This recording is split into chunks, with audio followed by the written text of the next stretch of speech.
There's a Fraser Valley URL too. That's the one that I use for some reason. Is it? Okay. It's fdreb.rets.mobi. Yeah,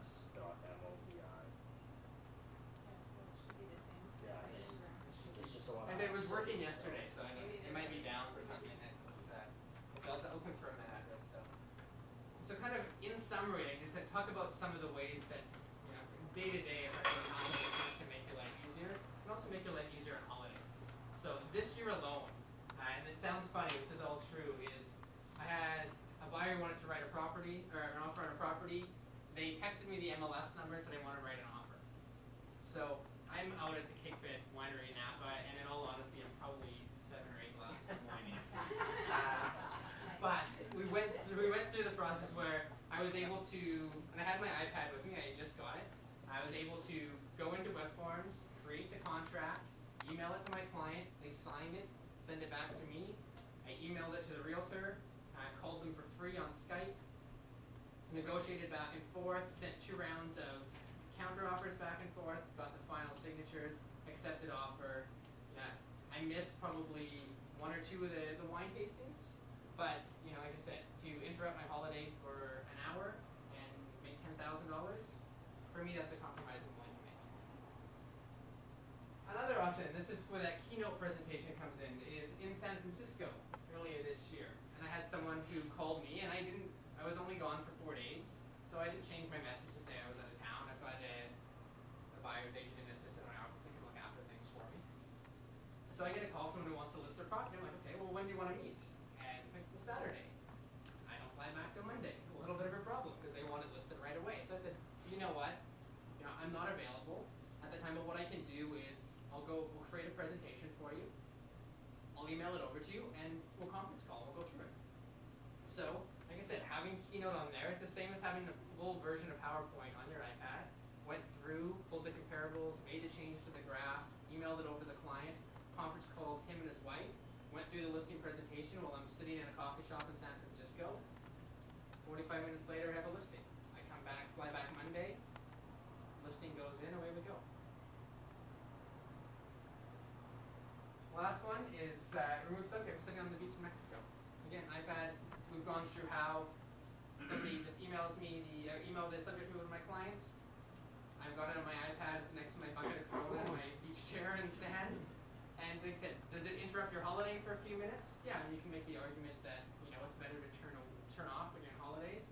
For me, I disagree. If I can spend a very small amount of time to know that my clients are looked after and make good money while on holidays, I have no problem interrupting my time for having it. Exactly. Can we use this against you in listing presentations? Tell people you're wasting. Yes. Yes. Don't call Benny's hammer out of his mind. Yes. Mr. and Mrs. Seller, do you even know if he's sober? Yeah. I know the whole video call thing, I had to forget that I actually have to like put on pants and put the drink on. Flash your face. Yeah. Sober up. And the last thing, just last night, I was sitting watching the Canucks game, honestly out having drinks with friends, and prepping this presentation on Keynote on the iPad while watching the hockey game. So obviously I can still insert videos and pictures, which I haven't done for these purposes. Again, this is mostly about just kind of making sure everyone can see what the different program names are. But yeah, very easy.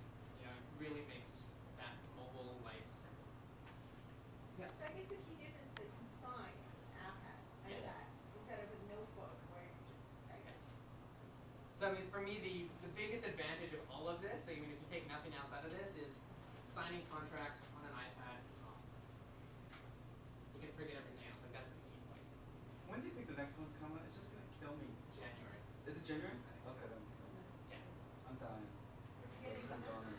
Oh yeah. As soon as the new one comes out, I'll give that one away and get a new one. Yeah. I told you, I have every Apple gadget, and I will continue to buy them. If they continue to make my life easier, I'll continue to buy their stuff.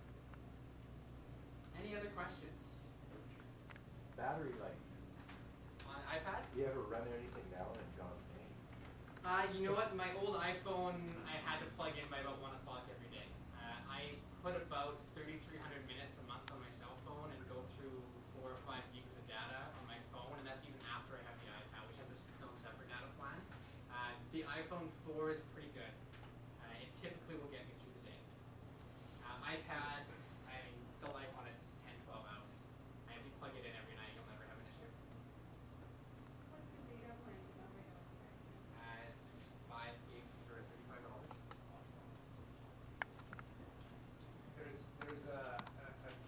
to actually tether your iPhone to iPad so you don't have to pay for two different data plans.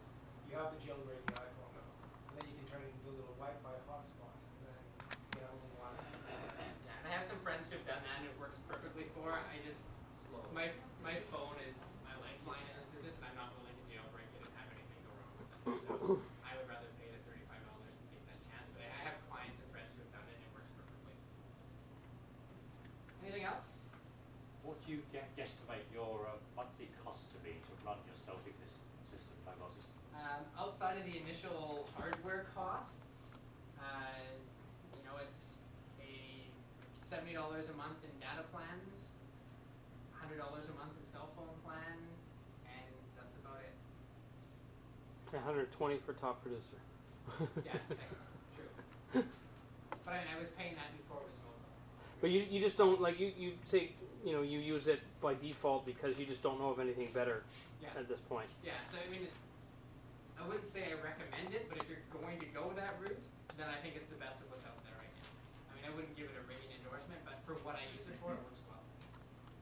With the iPad, you always have to have the internet connection to be able to access all the files, right? Because you can't actually put files on the iPad. Right. Yes. You do have a documents folder that you can put on there. So it has a 64 gigabyte drive on So it. you can you actually can save load some files. documents. You could save some files directly on it. So basic contract templates and things, yes. The one thing I'd recommend is if you're going to get an iPad, make sure you get the 3G model. The Wi-Fi is kind of useless. Sorry, PC. You mentioned the Dropbox. The Dropbox actually integrates with iBooks, Yeah. which means that if you find something on Dropbox, you can actually make it into a book on your bookshelf in iBooks, so it actually stays on your iPad. It doesn't have to be in the cloud. It actually can be local as well. I think the most important thing that you talked about was Dropbox. It's Dropbox really, is, yeah.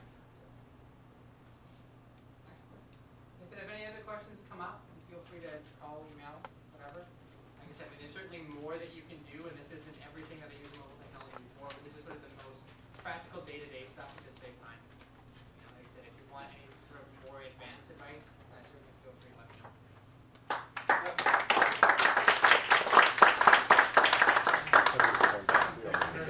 Feel free to stick around. There's lots of food, coffee. I can't take it with me. They've all done it taken out because they don't know where the hell it goes around these here. If you want a photograph, there's a photographer Eric in the back. If you want to get a shot taken, if you want to photograph, you want to get a group together or whatever, take advantage of this.